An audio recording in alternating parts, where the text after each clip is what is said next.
the way that the wood comes in from Tennessee.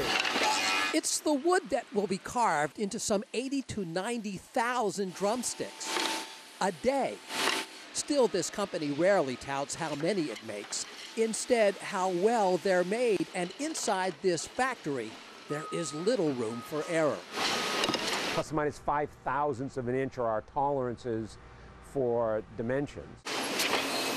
It's that quality control the famed former Boston Symphony timpanist Vic Firth has adhered to from the beginning. In his 80s now, Firth rarely visits the factory anymore, but his simple premise remains the company's highest priority. If you make music by whacking something, we don't want you to be limited in your ability to make your sound by not having the correct tool to use.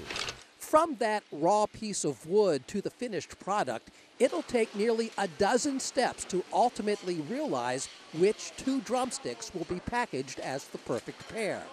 Each stick individually weighed, measured, even eyeballed right down to the tiniest of detail to ensure they produce the exact same sound.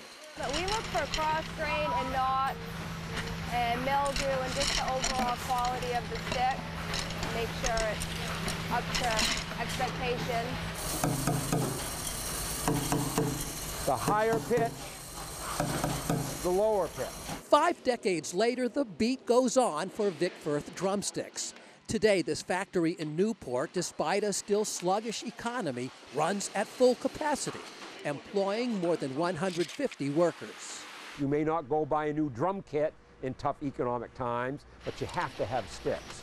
So we have weathered the recession very well. Surviving the past, preparing for the future. Chief Engineer Dave Crocker believes in order to keep this company on top, as music continues to evolve, so must the drumstick. There's certainly a focus on what can we do that's new for the drummer, to produce a new sound, to fill an empty niche that we're not already in, which is getting harder and harder and harder to do because we probably produce 250 different shaped drumsticks. And each of those produced one single stick at a time. In Newport, Steve Minnick, News 8.